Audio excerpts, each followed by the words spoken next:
Hello everyone, my name is Nikhil and welcome to the channel. आज के video airport authority of India के recruitment के regarding है।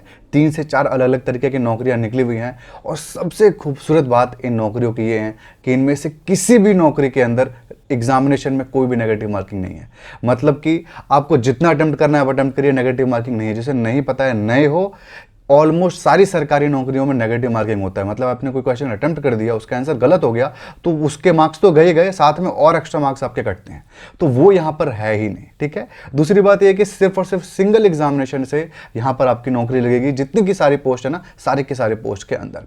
तो आज के इस वीडियो में हम एयरपोर्ट अथॉरिटी ऑफ इंडिया, जो कि 100% सरकारी कॉरपोरेशन है, इसके अंदर सरकारी नौकरी जो कि ग्रेड सी और ग्रेड बी की है, इसको डिटेल में देखने वाले हैं। तो आइए स्लाइड के ऊपर चलते हैं और चीजें अच्छे से डिटेल में डिस्कस करते हैं। तो एयरपोर्ट अथॉरिटी के अंदर जूनियर एग्जीक्यूटिव, जूनियर और सीनियर असिस्टेंट की हमारी पोस्ट निकली हुई है, ठीक है। और एयरपोर्ट अथॉरिटी जो है हमारी मिनिस्ट्री ऑफ सिविल एविएशन के अंदर आती है और ये एक 100% सरकारी है। जैसे आपकी एसएससी की नौकरी होती है ना, उतनी ही तगड़ी आप इसको लेकर के चलिए, ये प्राइवेट नहीं होने वाली, ठीक है। ये सारी पॉइंट्स पे हम लोग डिस्कशन करेंगे। Notification, eligibility, salary, exam pattern, सब कुछ देखेंगे। एग्जाम पैटर्न पे बहुत डाउट है, अभी तक पैटर्न बताया भी नहीं कि एग्जामिनेशन का कि क्या होगा। तो यहाँ पर मैं आपको बताऊंगा पैटर्न क्या होने वाला है और यहीं पर आपको बताया था नेगेटिव मार्किंग है नहीं यहाँ पे। सिलेबस आपको बताऊंगा डिटेल में। बुक्स के बारे में ज़्यादा चर्चा नहीं करेंगे, कट ऑफ के बारे में बात करेंगे। और प्रीवियस ईयर पेपर्स का आपको बताता हूँ कि इसके प्रीवियस ईयर पेपर ज़्यादा अवेलेबल है नहीं, ठीक है। तो इसी के एयरपोर्ट अथॉरिटी के कई सारे एग्जामिनेशन होते हैं अलग अलग, जो कि मैं अपने टेलीग्राम ग्रुप में डाल दूंगा। उसके प्रीवियस ईयर पेपर्स वहां से आप डाउनलोड कर लेना, ठीक है। तो चलिए सबसे पहले हम डेट्स की बात कर लेते हैं। डेट की हम लोग बात करें तो यहां पर 21 जुलाई का उसका शॉर्ट नोटिफिकेशन निकल चुका था और 5 अगस्त से इसका फुल नोटिफिकेशन निकला और आप 5 अगस्त से इस फॉर्म को अप्लाई कर सकते हो। कब तक? 4 सितंबर ये फॉर्म भरने का आपका आखिरी डेट है। और आपके फॉर्म को प्रिंट करने का डेट 19 सितंबर है। आप जरूर प्रिंट करके रखें, वरना एडमिट कार्ड डाउनलोड होते वक्त ना आपको फॉर्म नंबर आपके पास होगा नहीं तो प्रॉब्लम हो जाएगी, तो ये आप जरूर रखना। एग्जामिनेशन की बात करें तो लगभग 3 महीने के बाद इसका एग्जामिनेशन हो जाएगा मैक्सिमम, मैं आपको बता रहा हूं। इसके अंदर में आपका एग्जामिनेशन इसका हो जाएगा। तो ये हो गया डेट की बात। अब हम लोग एप्लीकेशन फीस की बात करें तो SC ST female physically handicapped सबके लिए 0 रुपये यहाँ पे एप्लीकेशन फीस है और बाकी सभी के लिए यहाँ पे 1000 रुपये एप्लीकेशन फीस है। तो फीमेल तो किसी भी कैटेगरी के हो फीस देने की जरूरत नहीं है। मेल में आपको जनरल, OBC, EWS को यहाँ पे 1000 रुपये देने की जरूरत है। यही एक टर्निंग पॉइंट है। अगर आपके पास पैसे हैं तो ये तो फॉर्म डेफिनेटली भरने लायक है ही। पोस्ट के बारे में देख लेते हैं। तो यहाँ पे मैं बताया था ना कई सारी अलग अलग तरीके की नौकरियां हैं। तो यहाँ पर देखिए आप 6 अलग अलग तरीके की नौकरियां हैं। 342 टोटल सीट्स है। आप टेंशन मत लीजिए, इतनी ही सीट्स निकलती है, बल्कि इससे भी कम निकलती है आपकी। इससे पहले मैं आपको बताऊं 2022 में निकला था, इसके बाद आपका 2019 में निकला था, तो उसके अंदर भी ऐसे ही 150, 200, 250 के आसपास सीट्स निकलती है, कोई ज्यादा इसके अंदर नहीं निकलती है, ठीक है। यहाँ पर आप देख लो कॉमन कैडर के अंदर कोई ग्रेजुएट अप्लाई कर सकता है और इसी के अंदर सबसे ज्यादा पोस्ट आपकी है। 237 आपकी यहाँ पर टोटल पोस्ट है। और आप बाकी में भी देख सकते हो, लॉ की भी 18 पोस्ट है, फायर सर्विस की 3 पोस्ट है। आप ये मत सोचो 3 है कि 9 है, कंपटीशन बहुत कम है, फॉर्म कम गिरते हैं तो इस वजह से इसके अंदर पोस्ट भी कम है, ठीक है। और आपकी पोस्टिंग यहाँ पे ऑल ओवर इंडिया में कहीं पे भी होगी। आप इस फॉर्म को कहीं से भी अप्लाई कर सकते हो, एग्जामिनेशन सेंटर कहीं पे भी दे सकते हो। पोस्टिंग आपके पूरे देश में लोग कहीं पे भी करेंगे। पोस्टिंग कहाँ होगी? सिर्फ और सिर्फ एयरपोर्ट्स पे होगी। जितने भी हमारे देश में एयरपोर्ट्स है ना, आप एयरपोर्ट पे रहोगे किसी ना किसी, तो आप कहीं ना कहीं अच्छी जगह पे रहोगे। आपको गांव की पोस्टिंग चाहिए तो गांव की पोस्टिंग यहाँ पे नहीं मिलेगी। एलिजिबिलिटी क्राइटेरिया देख लेते हैं भाई। तो एज की क्राइटेरिया सबसे पहले देखो, यहां पर आपने देखा होगा जूनियर असिस्टेंट, सीनियर असिस्टेंट और जूनियर एग्जीक्यूटिव, यहां पे 3 तरीके की पोस्ट है। आप एक बार इस चीज को ध्यान से समझ लो। जूनियर असिस्टेंट यहां पर है, सीनियर असिस्टेंट है, उसके बाद आपकी जूनियर एग्जीक्यूटिव वाली पोस्ट है। सुनने में लग रहा होगा कि सीनियर असिस्टेंट सबसे अच्छी पोस्ट है, इसके अंदर ऐसा नहीं है। सबसे निचले तबके की नौकरी इसके अंदर जूनियर असिस्टेंट की है, उसके बाद सेकंड नंबर पे उसके सीनियर असिस्टेंट की है। जूनियर असिस्टेंट ही प्रमोशन होकर सीनियर असिस्टेंट बनता है और यहाँ पे डायरेक्ट भी आ सकते हो, और फिर सीनियर असिस्टेंट ही आपका जूनियर एग्जीक्यूटिव बनता है। तो ये सारी की सारी जूनियर, नाम सुनकर के मत डर जाना, जूनियर एग्जीक्यूटिव वाले जितनी पोस्ट है सारी एक्चुअली में सारी अच्छी पोस्टें हैं, है ना। तो यहाँ पर हम लोग आ जाते हैं। जूनियर असिस्टेंट और सीनियर असिस्टेंट की 30 साल तक आपकी एज की लिमिट है और आपकी जूनियर एग्जीक्यूटिव जो कि अच्छी वाली पोस्ट है उसके अंदर 27 साल तक की आपकी एज की लिमिट है, जो कि ग्रेड B की हमारी पोस्ट है, ठीक है। आपका यहाँ पे डेट लिखा गया कि किस डेट तक आपको अपना एज कैलकुलेट करना है। एलिजिबिलिटी क्राइटेरिया देख लेते हैं हम लोग। एजुकेशन में क्या है कि क्या एजुकेशन क्वालिफिकेशन के बच्चे इस फॉर्म को अप्लाई कर सकते हैं। तो यहाँ पर ध्यान से सुनिए, जूनियर असिस्टेंट ऑफिस, ये पोस्ट का नाम है। अब ध्यान से सुनिएगा कि इसके आगे क्या लिखा है। जूनियर असिस्टेंट तो बहुत सारे लिखे हैं, जूनियर एग्जीक्यूटिव बहुत सारे लिखे हैं, इसके आगे क्या लिखा है ना, ये इंपॉर्टेंट है। और कोड भी इंपॉर्टेंट है, आप कोड भी ध्यान में रख सकते हो, जिसको मैं एक्सप्लेन करूंगा, कोड नोट कर लेना। आप इनमें से किसी एक ही पोस्ट के लिए अप्लाई कर सकते हो, बहुत सारे पोस्ट के लिए अप्लाई नहीं कर सकते हो। हालांकि देखिए, नोटिफिकेशन में लिखा नहीं गया है कि आपको एक ही के लिए अप्लाई करना है, दो कर दोगे तो रिजेक्ट हो जाएगा, या फिर एग्जाम डेट एक ही होगा। तो अब आपकी किस्मत है, आपको अगर जगह, जैसे आप फीमेल हो, आपको पैसे तो लग नहीं रहे और आप इतने सीरियस भी नहीं हो उसके लिए, तो आप दो, अगर आपकी क्वालिफिकेशन मैच कर रही है तो दो पोस्ट के लिए अप्लाई कर देना। ना तो बोला नहीं है, हाँ भी नहीं बोला, क्या पता आपको दो एग्जाम देने का मौका मिल जाए। तो ऐसा कुछ ना नहीं कहा गया है, लेकिन फॉर्म को देखा जाए भरते वक्त आपसे एक फॉर्म में आप एक ही पोस्ट को अप्लाई कर सकते हो। तो नियम तो यही कहता है एक तरीके से कि एक ही आपको पोस्ट के लिए अप्लाई करना है। ठीक है, तो सबसे पहला है जूनियर असिस्टेंट। इसके अंदर कोई भी ग्रेजुएट अप्लाई कर सकता है, ये भी सिंपल ग्रेजुएट वाली पोस्ट है। जूनियर असिस्टेंट ऑफिस, इसके अंदर एक प्रॉब्लम है, वो आपको सिलेबस में बताऊंगा। उसके बाद है आपका सीनियर असिस्टेंट अकाउंट्स का। उसके अंदर कौन अप्लाई कर सकता है, तो उसके अंदर कोई भी बंदा ग्रेजुएट किया हो। इसके अंदर लिखा गया प्रेफरेंस बीकॉम को दिया जाए, कोई फर्क नहीं पड़ता, आपने ग्रेजुएशन किसी भी स्ट्रीम से किया हो, कोई परसेंटेज हो, कोई फर्क नहीं पड़ता, किसी भी इसके अंदर पोस्ट में कोई फर्क नहीं पड़ता परसेंटेज को लेकर के। और लेकिन प्रॉब्लम क्या है यहाँ पर, ध्यान से देखिए, 2 साल का आपको यहाँ पे एक्सपीरियंस चाहिए, सिर्फ और सिर्फ इसी पोस्ट में एक्सपीरियंस है और किसी में नहीं है। एक्सपीरियंस चाहिए किसके अंदर, या तो फाइनेंशियल स्टेटमेंट में हो, या तो टैक्सेशन में हो, डायरेक्ट या इनडायरेक्ट के अंदर, या तो ऑडिट के अंदर हो, या तो आपको फाइनेंशियल अकाउंट्स वगैरह के अंदर हो। तो एक तरीके से बीकॉम मांग रहा है क्योंकि एक्सपीरियंस है, लेकिन आपने अगर बीए किया है लेकिन इन सब चीज़ों में आपका एक्सपीरियंस है तो आप अप्लाई कर सकते हो। 2 साल का एक्सपीरियंस चाहिए। इस फॉर्म को भरते वक्त तक आपका वो एक्सपीरियंस हो जाना चाहिए कंप्लीट, एग्जाम डेट से नहीं काउंट कर रहा है, फॉर्म को भरते वक्त तक आपका 2 साल का एक्सपीरियंस हो जाना चाहिए। आप बनवा सकते हो तो बनवा लेना, कैसे भी, मेरे को नहीं आइडिया है, लेकिन आपको बता रहा हूं मैं ये। तो सीनियर असिस्टेंट अकाउंट्स का हमारा ये पोस्ट हो गया। उसके बाद हम लोग आ जाते हैं सबसे अच्छी लेवल की नौकरियों के ऊपर। जूनियर एग्जीक्यूटिव कॉमन कैडर, कोई ग्रेजुएट अप्लाई कर सकता है, कोई फर्क नहीं पड़ता। आपने BA, BTech, BSc, BCom, MBA कुछ भी किया है, कोई फर्क नहीं पड़ता, आप इस पोस्ट के लिए अप्लाई कर सकते हो बिना किसी परसेंटेज के रिक्वायरमेंट में। फाइनल ईयर के जो बच्चे हैं वो यहां पर अप्लाई नहीं कर सकते हैं। ठीक है, उसके बाद हम लोग आ जाते हैं जूनियर एग्जीक्यूटिव फाइनेंस में। इसके अंदर कौन अप्लाई कर सकता है, इसके अंदर अगर आपने एमबीए किया है या फिर आपके पास पीजी डिप्लोमा मैनेजमेंट है, किसके अंदर, फाइनेंस या फिर कॉस्ट अकाउंट के अंदर। ठीक है, पीजी डिप्लोमा 2 साल का होना चाहिए। पीजी डिप्लोमा या फिर एमबीए आपने किया हुआ है तो अप्लाई आप कर सकते हो। नहीं किया हुआ है लेकिन आप एक चार्टर्ड अकाउंटेंट हो तो भी अप्लाई कर सकते हो, या फिर आप चार्टर्ड फाइनेंशियल एनालिस्ट हो तो भी अप्लाई कर सकते हो, या फिर आप कॉस्ट एंड वर्क अकाउंटेंट हो तो भी अप्लाई कर सकते हो। कंपनी सेक्रेटरीट नहीं अप्लाई कर सकते। ठीक है, जूनियर एग्जीक्यूटिव फायर के अंदर कोई भी बीटेक या बीई वाला बंदा अप्लाई कर सकता है, या फिर जिसने बैचलर इन इंजीनियरिंग की हो, अलग से आपका कुछ नाम का कोर्स हो तो भी अप्लाई कर सकते हो। आपका यूनिवर्सिटी ग्रांट कमीशन से अप्रूव होना चाहिए यूनिवर्सिटी, ऐसे ही नहीं, है ना। तो आपने बीटेक किया हुआ है, बीई किया हुआ है, किसके अंदर, फायर इंजीनियरिंग के अंदर, या फिर मैकेनिकल के अंदर, या फिर ऑटोमोबाइल इंजीनियरिंग के अंदर, तो अप्लाई आप कर सकते हो। तो बैचलर इन इंजीनियरिंग किया हो, बैचलर इन टेक्नोलॉजी किया हो आपने इन फील्ड में, तो आप अप्लाई कर सकते हो। लास्ट पोस्ट पे आ गए हम लोग जूनियर एग्जीक्यूटिव लॉ की। इसके अंदर कोई भी लॉ ग्रेजुएट अप्लाई कर सकता है जो बार काउंसिल में रजिस्टर्ड है, मतलब बार काउंसिल के आप मेंबर हो तो आप अप्लाई कर सकते हो। कोई यहाँ पे एक्सपीरियंस का रिक्वायरमेंट नहीं है। आपने अगर 5 साल किया हुआ है ना, मतलब 12th के बाद 5 साल में लॉ होता है और ग्रेजुएशन के बाद 3 साल में होता है, तो भी आप कर सकते हो, कोई फर्क नहीं पड़ता। इसके अंदर कोई भी अप्लाई कर सकता है इसके अंदर। ठीक है, तो एक्सपीरियंस की रिक्वायरमेंट नहीं है। आप एडवोकेट हो, मतलब आप इनरोल कर चुके हो बार काउंसिल में, आप अप्लाई कर सकते हो। तो ये हो गया सारा का सारा एजुकेशन क्वालिफिकेशन। आई होप कोई डाउट इसके अंदर नहीं बचा होगा। इसके अंदर सारे के सारे जो आप वीडियोस देख रहे होगे वो सारे के सारे इसके ऊपर, कॉमन कैडर के ऊपर फोकस्ड हैं, क्योंकि इसी के अंदर ज्यादा पोस्ट है, इसी की क्वालिफिकेशन नॉर्मल है। क्वालिफिकेशन नॉर्मल एक्चुअली ग्रेजुएट वाली पहले की भी है और सेकंड की भी है, अंतर मैं आपको बताऊंगा। और इसके और बाकी सबके सिलेबस और एग्जाम पैटर्न में भी बहुत अंतर है, उन सबको हम लोग डिटेल में देखेंगे अभी। बट एक चीज आप लोग ध्यान से सुन लो कि अगर आपको मॉक टेस्ट लेने में इंटरेस्ट है, बच्चे पूछ रहे थे कि कैसे सर लेना है, आप पिछले वीडियो में बता रहे थे 99 रुपए मॉक टेस्ट अवेलेबल है, आपको बताता हूं। आप मेरी वेबसाइट पे जाओगे noornikhil.in, आप ऊपर सर्च बार में सर्च कर लेना, कोई भी मॉक टेस्ट आपको चाहिए हो, कोई भी एग्जामिनेशन का, एयरपोर्ट अथॉरिटी का भी आप चाहो तो सर्च कर सकते हो। तो वहां पर आपको दिख जाएगा ऐसे टेस्ट अवेलेबल हैं जितने, आप उनको परचेज कर सकते हो। कैसे, जैसे यहां पर आप आओगे ना, अनलॉक का बटन लिखा होगा, टेस्ट के ऊपर अनलॉक के बटन पे क्लिक करना, तो आपके सामने ऐसा हो जाएगा। सपोज आपने, जैसे मैंने एसएससी स्टेनोग्राफर का खोला हुआ है, तो आपने क्लिक किया तो एसएससी का पैक आपका हो जाएगा। यहाँ सामने दिख रहा होगा, दिख रहे हैं 30 दिन के लिए 99 रुपये में आपको दिख रहा है। चेकआउट पे क्लिक करना है और एसएससी का सिर्फ स्टेनोग्राफर का नहीं, एसएससी के सारे एग्जामिनेशन का पैक आपका खुल जाएगा।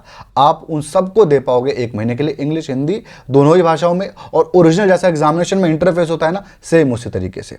ये मेरी वेबसाइट है novarnikhil.in, लिंक डिस्क्रिप्शन में अवेलेबल है। इसके बाद अगर आपको भाई धरती की सारी सरकारी नौकरियां देने का मन हो गया है, तो यहां पर है आपका 43,000 से ज्यादा मॉक टेस्ट अवेलेबल है। मेगा पैक, कोई भी आप मॉक टेस्ट पे क्लिक कर दो, उसके अंदर जैसे एसएससी है ना, यहां पे आपका बैंक की होगी तो बैंक लिखा आ जाएगा, और बगल में मेगा पैक लिखा आएगा, तो मेगा पैक पे क्लिक करना और आपको लिखा आ जाएगा कि सारे के सारे एग्जामिनेशन आपके इसके अंदर कवर्ड है, और मात्र 150 रुपए में आप ये मॉक टेस्ट ले सकते हो सारे के सारे सरकारी नौकरी का। 1 साल के लिए आपका 599 रुपए में है।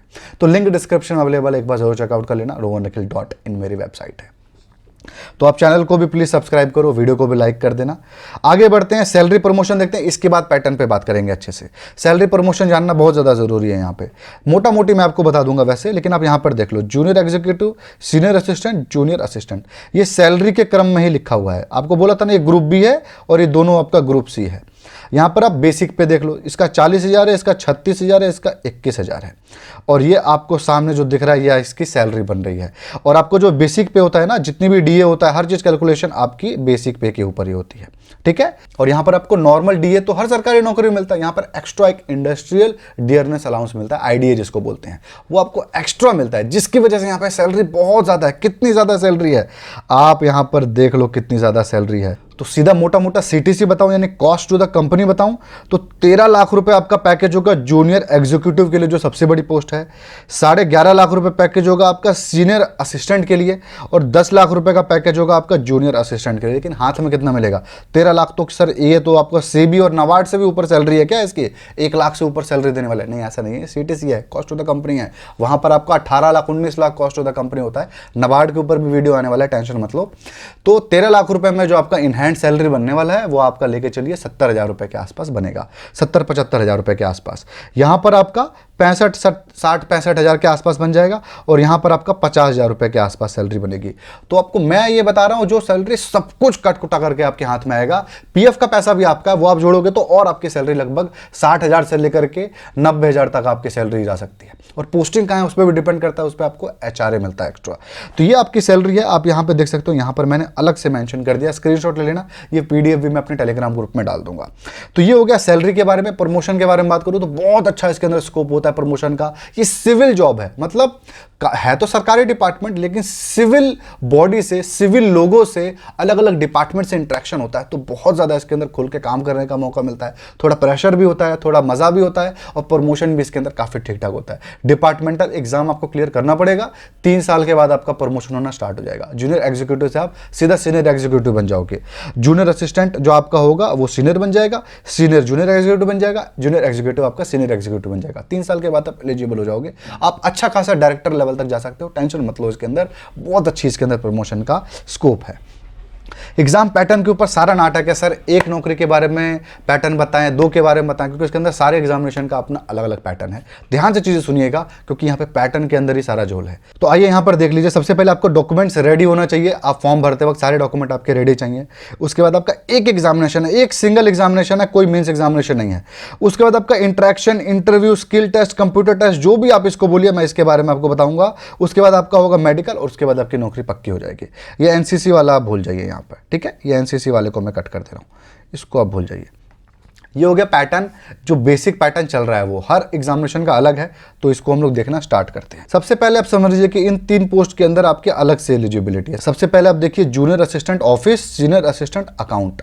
ये 2 पोस्ट के अंदर आपके कंप्यूटर का भी टेस्ट लेंगे, जो कि एमएस ऑफिस के अंदर होगा। मतलब एक्सेल वगैरह कंप्यूटर में आपको देखेंगे लोग काम आता है कि नहीं। ऐसे कुछ बहुत टाइपिंग टेस्ट वगैरह नहीं ले लेंगे। मैं आपको टाइपिंग टेस्ट के बारे में बताऊं तो 20 वर्ड पर मिनट की भी आपकी स्पीड होगी, जो कि बहुत नॉर्मल स्पीड है।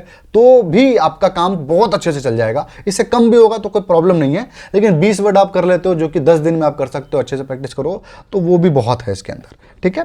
सेकंड आते हैं हम लोग जूनियर एग्जीक्यूटिव फायर सर्विस। इसके अंदर आपका फिजिकल मेजरमेंट टेस्ट होगा, मतलब आपका फिजिकल हाइट वाइट का, चेस्ट का भी टेस्ट होगा, फिजिकल इंड्योरेंस टेस्ट होगा। मतलब ऐसा नहीं कि बहाली में भगा देंगे आपको, और जो टॉप 10 बच्चे आएंगे उनको ले लेंगे, ऐसा नहीं है। बस आपको पास करना है, क्वालिफाई करना है, कोई इसका मेरिट लिस्ट में नहीं बनने वाला है। और आपके पास ड्राइविंग लाइसेंस चाहिए, ठीक है, ड्राइविंग लाइसेंस होना जरूरी है। और आपका लैडर क्लाइंबिंग, रोप क्लाइंबिंग, ये सारे आपको एक्सरसाइज करवाएंगे ये सब लोग, कि आप लोग फिजिकली फिट हो के नहीं इस काम के लिए, ठीक है, क्योंकि इसके अंदर, इस काम के अंदर आपको फिजिकल वर्क हो सकता है कि आपको पड़ जाए, इसलिए आपको फिजिकल टेस्ट ले रहे हैं, ठीक है। और आपका जो थर्ड पॉइंट है जूनियर एग्जीक्यूटिव फायर सर्विस के ऊपर ही है कि लाइसेंस आपको चाहिए, ये चीज़ यहाँ पर लिखी गई है। तो ये 3 आपको इंपॉर्टेंट पॉइंट है आपको जो आपको समझना है, जो कि इन 3 पोस्ट के लिए है, सॉरी इन 2 पोस्ट के लिए है, ठीक है। वैसे 3 पोस्ट के लिए है, ये भी है, ये भी है, ये भी है, तो 3 पोस्ट के लिए ये 3 इंपॉर्टेंट पॉइंट है।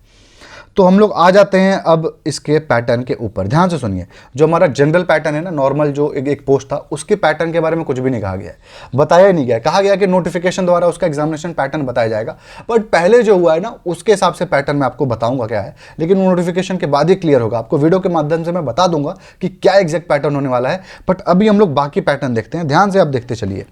सीनियर असिस्टेंट जो आपका है इलेक्ट्रॉनिक्स का, अकाउंट्स का, और आपका जूनियर असिस्टेंट फायर सर्विस का, जिसमें इलेक्ट्रॉनिक्स का इस बार है नहीं, तो अकाउंट्स का आपको बताता हूँ। अकाउंट्स का एक पेपर होगा जो 70% वेटेज रखा होगा, वो आपका बेसिक अकाउंट्स, ऑडिट और टैक्सेशन के क्वेश्चन होंगे, आपको वो भी बताऊंगा सिलेबस में क्या होगा। और बाकी 30% आपका होगा वो general knowledge, general intelligence, general aptitude और इंग्लिश का आपका पेपर होगा। इसके अंदर आपके 20 क्वेश्चन इंग्लिश में और बाकी 10-10, 15-15 के हिसाब से बटा होगा, ठीक है। ये वाला जो पार्ट है ना, ये वाला पार्ट, ये सारे एग्जामिनेशन का आपका कॉमन होगा, अंतर बस पहले वाले पार्ट में आएगा, ठीक है। अब फायर सर्विस के बारे में बात कर ले तो 50% आपका जो सब्जेक्ट आपने पढ़ा होगा उसके क्वेश्चन होंगे, आपने ग्रेजुएशन में जो पढ़ा होगा, और 50% अगेन सेम जो ऊपर वाला पैटर्न होगा ना, सेम वैसा एक पेपर होगा, बस यहाँ पे वेटेज अलग है, 50% इसका वेटेज दिया जाएगा। नंबर ऑफ क्वेश्चन भी सेम होंगे, हर चीज सेम होगा, बस अगर 100 नंबर आते हैं आपके, 100 में 100 आ जाते हैं तो 50 नंबर ही लिया जाएगा, आप अगर फायर वाला लेते हो तो। और अगर इसके अंदर 100 में से 100 आते हैं तो आपको बस 70 ही नंबर लिया जाएगा, सॉरी 30 ही लिया जाएगा, क्योंकि उसका वेटेज 30 है, 30 ही नंबर लिया जाएगा, क्योंकि 70 वेटेज आपका ऊपर वाले एग्जामिनेशन का है। आपको समझ में आया? ये आपको 2 पोस्ट का मैंने बता दिया। अगले पोस्ट के ऊपर आते हैं, जूनियर असिस्टेंट फायर सर्विस। अब जूनियर असिस्टेंट फायर सर्विस का आपको एक बार डिटेल में दिखा देता हूँ। ये आपको 50 मार्क्स का पेपर आपको ये दिख रहा है, और 50 मार्क्स का आपको पेपर ये दिख रहा है। ऐसा ही होता है, टोटल 100 नंबर का पेपर होता है, सबके लिए यही कॉमन है। आपको जो दिख रहा है यही ऐसा टाइप का ही आपका पेपर होता है, ठीक है। उसके बाद हम लोग आ जाते हैं जूनियर असिस्टेंट ऑफिस के बारे में, जिसके ऊपर आप लोग सोच रहे थे कि ये भी कोई ग्रेजुएट भर सकता है, तो हम भर देते हैं, क्या होगा तो देख लो क्या होगा। 50% वेटेज इन चीज़ों का है, आप ध्यान से देखो यहाँ पर क्या चीज़ का है। ये आपका पेपर है office and office management, filing and indexing, office forms, communication, office meeting, behaviour skills, office accommodation environment, office accommodation mail service. अगर इस वीडियो पे व्यू अच्छा आता है, वीडियो पे व्यू कैसा आएगा, ज़्यादा अच्छा, मैं इन सब की क्लास आपको अवेलेबल करवा दूंगा फ्री में। और मटेरियल क्लास का तो चलो मैं गारंटी नहीं देता हूं फ्री में, लेकिन मटेरियल अवेलेबल करवा दूंगा। इसके अंदर जो भी चीज़ें पूछेगा सब कुछ का मटेरियल करवा दूंगा।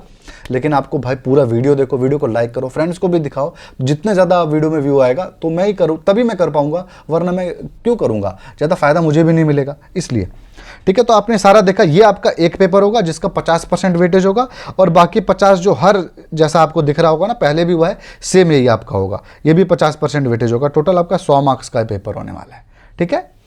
उसके बाद आपका सीनियर असिस्टेंट अकाउंट्स का, आप लोग पूछ रहे थे ना अकाउंट्स का 70% वेटेज में क्या होगा, तो ये देख लो। Accounts, accounting standard, business law, company law, cost accounting, financial management, income tax, ये सारे पेपर होंगे। सारे नॉर्मल लेवल, नॉर्मल स्टैंडर्ड के पेपर आपके होंगे, हायर लेवल नहीं होंगे, बस नॉर्मली लेवल आप लेकर के चलिए इनको, ठीक है। इसके बाद ये आपके पेपर 3 और हैं, audit assurance, information technology, goods and services tax, जिसको हम लोग जीएसटी बोलते हैं, और 30% वेटेज इनका होगा, और ये आपका सेम ही है, 100 मार्क्स का आपका टोटल पेपर होने वाला है। अब हम लोग आ जाते हैं जो हमारा नॉर्मल जनरल कैडर, जिसकी 250 से ज़्यादा पोस्ट है, सर उसका बता दो, उसका पैटर्न देखिए क्या होने के चांसेस है। ये वाला पैटर्न होने का चांस ज़्यादा है जो मैं आपको दिखा रहा हूँ, जिसमें आपका रीजनिंग के 20 क्वेश्चन, इंग्लिश के 20 क्वेश्चन, क्वांट के 20, कंप्यूटर के 20, जनरल नॉलेज के 20-20 आएंगे। बस एक यही पेपर होगा, 100 मार्क्स 100 क्वेश्चन, ठीक है। और आपको यहां पर नो नेगेटिव मार्किंग मिलेगी, और यहां पर आपको 2 घंटा 100 मिनट से बढ़ा करके आपको यहां पर 120 मिनट मिलने वाला है टाइमिंग में भी, तो ये भी आपका एक बहुत बड़ा फायदा यहां पर हो सकता है। तो ये पैटर्न मुझे लगता है होगा, बट जो पैटर्न रहा है वो ये रहा है, आप यहां पर सामने है। इंग्लिश 20, रीजनिंग आपका 15, क्वांट 15, जनरल नॉलेज जो आपका है वो 10, मैथ और फिजिक्स के आपके पेपर हुए हैं जो कि 60 नंबर के होते थे। तो बाकी ऊपर का 60 और ये 60 मिला के 120 क्वेश्चन, 120 नंबर, 120 मिनट मिलेगा सॉल्व करने के लिए। ये आपका है। अभी जो मुझे लग रहा है यहाँ पर आप देख रहे हो ना, कंप्यूटर का मैंने पेपर ऐड कर दिया था, तो इसीलिए मैं यहाँ पर किताब के बारे में बात नहीं करूंगा, सिलेबस के बारे में करूंगा बात, किताब के बारे में नहीं करूंगा, क्योंकि किताब तभी रिकमेंड करूंगा एक बार सिलेबस कंफर्म हो जाए। तो सिलेबस कंफर्म हो जाएगा कब? जब पैटर्न कंफर्म होगा। तो पैटर्न भी कंफर्म हो जाए, सिलेबस कंफर्म हो जाए, तभी किताब आपको रिकमेंड करूंगा मैं अच्छे से। यहाँ पे नेगेटिव मार्किंग नहीं होगी, ये तो गारंटी हो चुका है इसका, तो आप टेंशन ही मत लो। फिजिक्स और मैथ का पेपर होने का भी चांस बहुत कम है, क्योंकि ये तभी होता था क्योंकि वो टेक्निकल आपकी पोस्ट पे जाते थे। मतलब जो आपका एटीसी होता है ना, जो आपका सारा सर्वेलेंस करता है, कौन सी जहाज कहां लैंड कर रही है, कहां नहीं कर रही है, सारा जो कोऑर्डिनेशन करता है, वो टेक्निकल जॉब वो करती थी, इसलिए मैथ और फिजिक्स मांगता था। यहां पर है नहीं है, ग्राउंड ड्यूटी, ग्राउंड स्टाफ का काम है, तो मुझे नहीं लगता ये आपका होगा। यही पैटर्न जो मुझे लगता है मोस्टली होगा, बट देखते हैं नोटिफिकेशन क्या आता है। अभी आपको तैयारी स्टार्ट कर देनी है इसी पैटर्न के हिसाब से, और ये वाला सारा पार्ट आपको पढ़ना है अभी से। ये वाला सारा पार्ट आप देख लो, मैथ और फिजिक्स अभी से मत पढ़ना, ठीक है? ये आपका हो गया। और आता है मैथ और फिजिक्स तो अच्छे लेवल का आएगा, आपको दिखा देता हूं मैं। सिलेबस आप देख लो, इंग्लिश का सिलेबस आपका ये हो गया, आपका रीजनिंग का सिलेबस ये हो गया, सब आपको ये पीडीएफ दे दूंगा टेलीग्राम के ऊपर, ठीक है? जनरल नॉलेज का सिलेबस आपका ये हो गया, न्यूमेरिकल एबिलिटी का आपका ये हो गया, और आपका कंप्यूटर का सिलेबस ये हो गया। और अगर आपका गलती से आ जाता है आपका फिजिक्स और मैथ, तो आपका ये सिलेबस है उसका, जो कि बहुत ज़्यादा इन डेप्थ में है। मैं बात करूँ इलेक्ट्रोस्टैट्स, मैकेनिक्स की, थर्मल फिजिक्स की, ये सारा आपका जो पार्ट है ये 12th का है, ठीक है? ये भी इलेक्ट्रिक करंट, ये सारा देखिए, फिजिक्स का तो आपका 12th का पार्ट है। ये जो आपका क्वांट का पार्ट है, मैथ का जो पार्ट है, क्वांट नहीं बोलेंगे इसको, ये आपका 11th का भी इसके अंदर कुछ चीज़ें हैं, जैसे कि ये सारी चीज़ें आपकी 11th में थी, ठीक है? मैक्सिमम मिनिमा शायद 12th में था, और इसके अंदर इंटीग्रल जो है ये भी आपका 12th में था, डिफरेंशिएशन आपका 12th में था, और जैसे कि 12th के इनवर्स ट्रिग्नोमेट्री आपका चैप्टर आता है, वो सब नहीं है यहाँ पर। तो 11 12th का थोड़ा सा मिक्स है इसके अंदर। फिजिक्स तो आपका ऑलमोस्ट 12th का सिलेबस है, तो एक क्वेश्चन भी ठीक ठाक पूछेंगे। तो यहाँ पर देखते हैं क्या होता है, जैसे ही इसके बारे में पता चलेगा नोटिफिकेशन के माध्यम से आपको मैं बता दूंगा, ठीक है? और इसके अंदर आपके कुछ डाउट है, क्लियर कर देते हैं। क्या एक से ज़्यादा पोस्ट के लिए अप्लाई कर सकते हैं? नियम से नहीं कर सकते हैं। फीमेल हो या फिर आपके पास पैसे बहुत है तो करके देख लो, रिजेक्ट क्या पता ना हो, आपके ऊपर है। क्या अलग स्टेट से अप्लाई कर सकते हैं? किसी भी स्टेट से अप्लाई कर सकते हैं, कहीं से भी अप्लाई कर सकते हैं। फाइनल ईयर के बच्चे अप्लाई कर सकते हैं क्या? नहीं कर सकते हैं। ऑल इंडिया पोस्टिंग है क्या? बिल्कुल ऑल इंडिया पोस्टिंग है, कहीं पे भी आपकी पोस्टिंग हो जाएगी, किसी भी एयरपोर्ट के अंदर, ठीक है? तो यही था आज के वीडियो में। प्लीज़ आप चैनल को सब्सक्राइब करो यार, वीडियो को आप लाइक किया करो, आप अपने फ्रेंड्स को भी दिखाओ, वीडियो को भी पूरा देखो, कंप्लीट देखो। और यहाँ तक आप देखे हो तो भाई आपको तो थैंक यू है दिल से, क्योंकि आप यहाँ तक देख रहे हो वीडियो को, तो आप ही के लिए मेन वीडियो है, आप सबको थैंक यू है। तो बस ये था आज की वीडियो। आई होप आपको इस वीडियो से फायदा मिला होगा। फायदा मिला तो वीडियो को लाइक जरूर करें, कमेंट करें अपने डाउट को, और अगर आपको ऐसे और वीडियो देखने होंगे तो आप इस चैनल को भी जो सब्सक्राइब करें। Thank you.